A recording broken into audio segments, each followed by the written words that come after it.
Hi everyone, dear friends. Today I woke up in a good mood. I want to go on a quest for adventure. I think it's going to be fun. Oh, it's poor. It's open. Hi, Rich. I got bored and had a great idea. What's the idea, Poor? Let's do a build challenge in Minecraft. I like that idea, Poor. It's gonna be a lot of fun.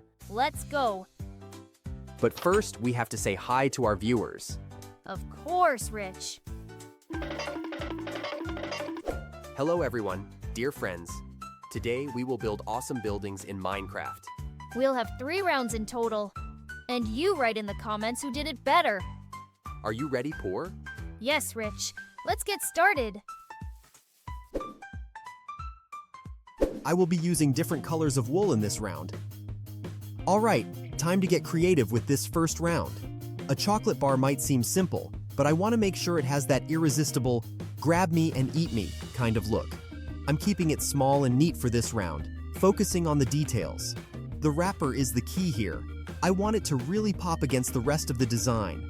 As I'm building, I'm thinking about all those times I'd grab a quick snack while working on a project. There's something so satisfying about chocolate, right? It's like the universal pick-me-up. Let's see if I can capture that feeling in this build. I've got the basic structure done. Now it's time to add a little texture to make it look like the real deal. I'm going to be extra careful to make the edges smooth. After all, the first bite of a chocolate bar is all about that clean break, isn't it? I think this is going to turn out great. Building this little chocolate bar makes me think about how universal chocolate is. No matter where you're from, chances are you've got a favorite. It's amazing to think that something so simple, just cocoa, sugar, and milk, can turn into something that people around the world enjoy. You know, fun fact, chocolate actually comes from the seeds of a fruit. The cacao tree grows these big pods, and inside are the beans that eventually become chocolate. It's kind of crazy to think that something so delicious comes from something so bitter before it's processed.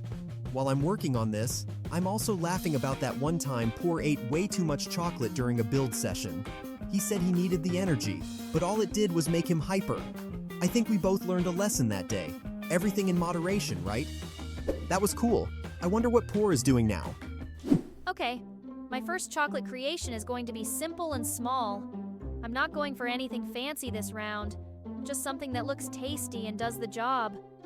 Building the shape is actually kind of fun. It's like piecing together a memory of all the chocolates I've had growing up. I'm trying to keep the lines clean, so it looks neat and tidy. Rich always talks about how small builds can have a big impact if you get the proportions just right, so I'm focusing on that. The wrapper is my favorite part to design. It's such a small detail, but it makes all the difference. Done. I wonder what Rich will say. Wow, Poor. I really like what you've done here. The simplicity of your chocolate bar is charming. Sometimes, less really is more, you know? Thanks, Rich. Now let's see what you've built. Wow, Rich. This chocolate bar is really cool. I like it.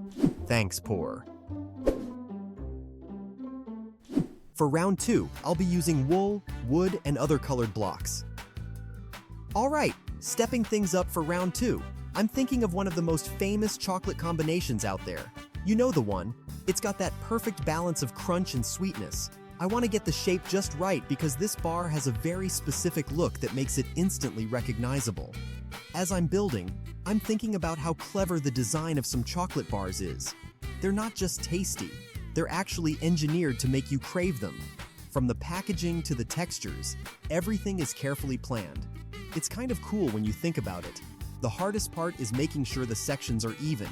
If I can pull that off, this build will really stand out. I'm also working on a fun little detail to make the wrapper look like it's been slightly unwrapped. I think that's going to add a lot of character. You know what's interesting? The idea of combining chocolate with other flavors, like caramel or biscuits, came about because companies wanted to stand out. Today, some of those combinations are iconic, like the one I'm building right now. It's pretty cool to think how creativity in food has changed the way we enjoy it. This build is definitely more challenging than the first one. Getting those layers to look distinct but still part of the same bar is tricky, but it's worth it because it makes the design really pop. This whole challenge has me thinking about that time Per and I tried to make chocolate from scratch. Spoiler alert, it didn't go well. Let's just say roasting cacao beans in a Minecraft furnace doesn't quite do the trick. We ended up eating regular chocolate instead, which was probably for the best. What's interesting about Twix is how they've turned the left versus right bar debate into a marketing genius move. It's just chocolate, right? But it gets everyone talking. I wonder if this build could spark a similar debate, left side or right side better. While I'm working on the fine details, I can't help but think how cool it'd be if we had a chocolate bar themed ride. Imagine a roller coaster zooming through layers of caramel and biscuit. It'd be like Willy Wonka meets Minecraft. That was cool. I wonder what Poor is doing now. All right, round 2. I'm stepping things up with this build. It's a bit more complex, but I want to make sure it has some personality. Adding details like little designs on the wrapper or making the shape unique really makes it stand out. Did you know that chocolate was once so valuable that the Mayans used it as currency? They'd trade cacao beans for goods. Imagine paying for something with chocolate. That sounds like the kind of economy I'd want to live in.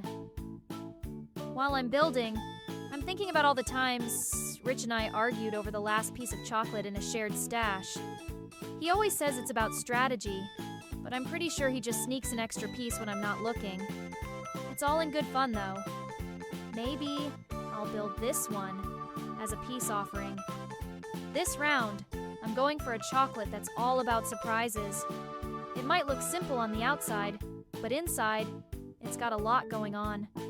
I want to make sure the layers come through in my design. Rich always says I should push myself in these challenges, so I'm trying to add a little more detail this time.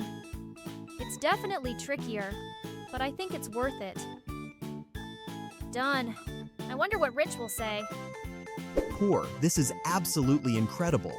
The scale, the details, the effort, it's all there. I'm genuinely impressed by how far you've come from round 1. This giant chocolate bar is a masterpiece. Thanks, Rich. Now let's see what you've built. Wow, Rich. That's really cool. That chocolate bar looks very delicious. Thanks, Poor. In this round, I'll use a special command to quickly place my huge build. That huge Kinder looks amazing.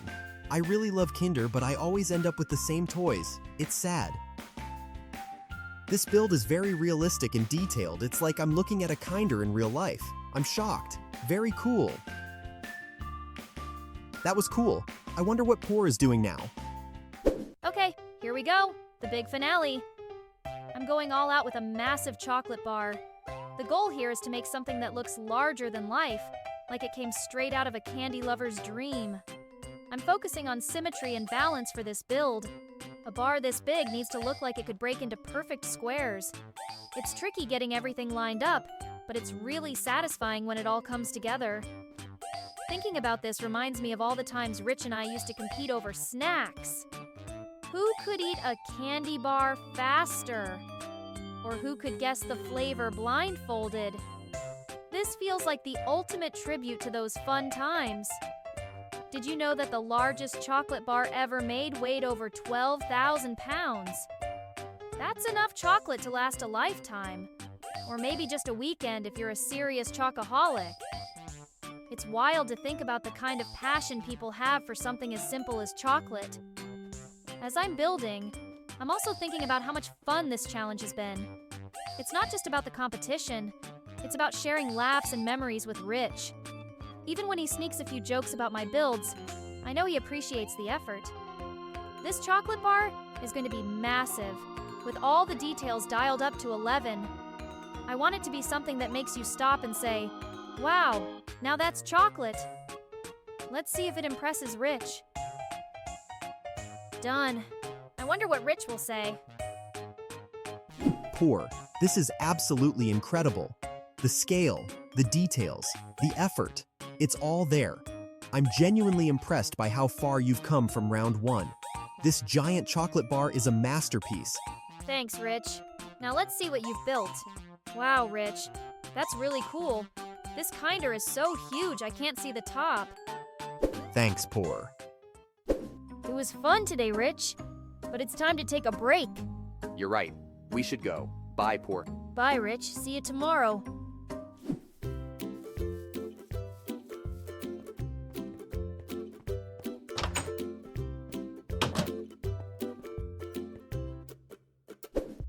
Thanks for watching, friends. Subscribe and like. Don't forget to click on the bell not to miss new videos. Bye-bye. Hi everyone, dear friends. Today I woke up in a good mood. I want to go on a quest for adventure. I think it's going to be fun. Oh, it's Poor. It's open. Hi, Rich. I got bored and had a great idea. What's the idea, Poor? Let's do a build challenge in Minecraft. I like that idea, Poor. It's gonna be a lot of fun. Let's go. But first, we have to say hi to our viewers. Of course, Rich. Hello everyone, dear friends. Today we will build awesome buildings in Minecraft. We'll have 3 rounds in total. And you write in the comments who did it better. Are you ready, Poor? Yes, Rich. Let's get started. For the first round, I'll be using wood and pistons. All right, here we go. Security Phase 1. I'm keeping it simple this round, but don't underestimate the power of good design. Even small houses can be tough to break into if you plan them right. Every corner of this build has a purpose, and I'm thinking ahead about how to defend it. Speaking of defense, did you know that medieval castles used moats as one of their best lines of protection? It's the same idea here. Create barriers, even if they're small, to slow down anyone trying to get in. I've added a few surprises already, but let's keep those secret for now. The trick with building a secure house is to make it look unassuming on the outside, while hiding some clever surprises within. It's funny, Poor and I once had this conversation about how we'd design our dream bases if Minecraft were real life. I said I'd build a high-tech bunker, and he joked about just digging a hole in the ground because no one would ever look there. Honestly, his keep it simple strategy has inspired me more than once. You know, the idea of small but strong structures isn't new. In ancient Japan, samurai built tea houses as retreats, but they were designed to be defensible. Even a place meant for peace had a layer of protection. It's like that balance of calm and readiness that I'm aiming for here.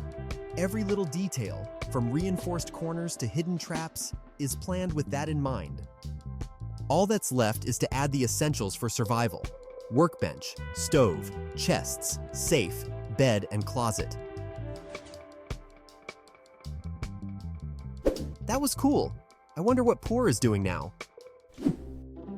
Okay, my house might not be the prettiest, but it's got one job: keeping intruders out. I've added spikes around the edges to make it harder for anyone to sneak close. It's simple, but effective, I think. This reminds me of the time Rage and I decided to prank each other's bases. I set up a bunch of traps around his house, and he retaliated by surrounding mine with water and boats. It was chaos trying to get in. That's probably where my love for building defenses started. I learned that the best strategy isn't just about strength, but making things inconvenient for whoever's trying to invade. Oh, did you know that the oldest known fortresses date back to around 5000 BCE? They weren't big, but their design focused on using natural barriers like cliffs and rivers.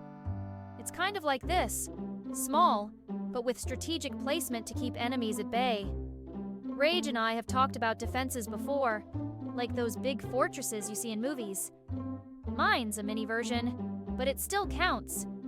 I know it's not as polished as his, but hey, as long as it keeps the bad guys out, it's a win for me. Done. I wonder what Rich will say. Poor, your house may be small, but those spikes are genius. Sometimes it's the simple ideas that are the most effective. You've got this rugged style that really works for a first round. Thanks, Rich. Now let's see what you've built. Wow, Rich. That's really cool. Thanks, Poor. For round 2, I'll be using quartz. Time to step up the game. This is where the real fun begins, setting up traps, cameras, and even a few puzzles to keep intruders guessing. My goal is to make anyone who tries to sneak in regret it immediately. It's all about layers of security. Did you know that modern high-security buildings use things like motion sensors and even facial recognition? I don't have that tech in Minecraft, but I'm trying to replicate the same vibe. Poor might think I'm overdoing it, but trust me, you can never have too much security when it comes to protecting what's yours. Poor once said I overcomplicate things, and honestly, he's not wrong. But I like to think of it as being prepared for anything. Plus, adding these little details is so much fun. Did you know that the world's most secure house, the Safe House in Poland, has moving walls and even a drawbridge? That's the kind of inspiration I'm channeling here. Also, security isn't just about keeping people out. It's about creating a space that feels safe. When we first started playing Minecraft, Poor and I used to build these tiny dirt huts, and even though they were simple, they felt like home. There's going to be a lot of defense in my house. It will be both cozy, thanks to beautiful furniture, and protected thanks to technology. There will be alarms, cameras, lasers, and passwords. My house is almost done. The only thing left to do is to add lasers so that no intruder can get inside the house. Let's see what we got by looking through the cameras inside the house.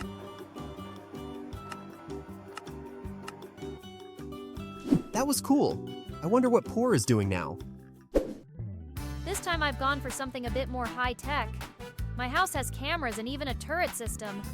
It's not as fancy as Rage's traps, but I think it'll get the job done. The cool thing about security is that it's all about creativity, finding unexpected ways to stop people in their tracks. Did you know that ancient Romans used geese as a security system? They'd honk loudly whenever someone approached. My turrets are kind of like that, only they don't need food or water. Rage has been helping me with tips about security in our previous builds, and I think I'm finally catching on. It's cool to experiment with different ideas and see what works best. Maybe one day I'll even outsmart his traps. Done. I wonder what Rich will say. Wow, Poor. Your setup is looking seriously high-tech now. Cameras, turrets, and that sleek design. You've totally leveled up. It's impressive how you're balancing function and style here. Thanks, Rich. Now let's see what you've built. Wow, Rich. That's really cool. The house looks so big and very secure. Thanks, Poor. In this round, I'll use a special command to quickly place my huge build. It's a very large and super secure base. There are a lot of buildings here, and they are all 100% protected. It's very cool and super technologically advanced. That was cool. I wonder what Poor is doing now. Now we're talking ultimate security. My house is nearly indestructible this round. I've gone for the strongest materials and added traps outside to make sure no one gets even close. This is the kind of place where you'd feel safe no matter what. It's kind of funny to think how far we've come from those little wooden houses we built when we first started playing. Rage and I have both learned so much, and honestly, it's fun to challenge each other like this. Who would have thought building a fortress could be so exciting? My final house is all about ultimate security. It's made from materials that are almost impossible to break. This build is like the Fort Knox of Minecraft. I think it's amazing how much you can do with a bit of imagination. Rage and I always push each other to try new things, and it's these challenges that make every build so fun. Even when I'm just placing blocks, I'm thinking about all the crazy adventures we've had together. Done. I wonder what Rich will say. Poor, this is insane. Your house looks absolutely impenetrable. The traps, the structure, everything screams, stay away. I love how you've gone all out for this final round. Thanks, Rich. Now let's see what you've built. Wow, Rich. That's really cool. That huge base looks very mesmerizing. Thanks, Poor. It was fun today, Rich. But it's time to take a break. You're right. We should go. Bye, Poor. Bye, Rich. See you tomorrow.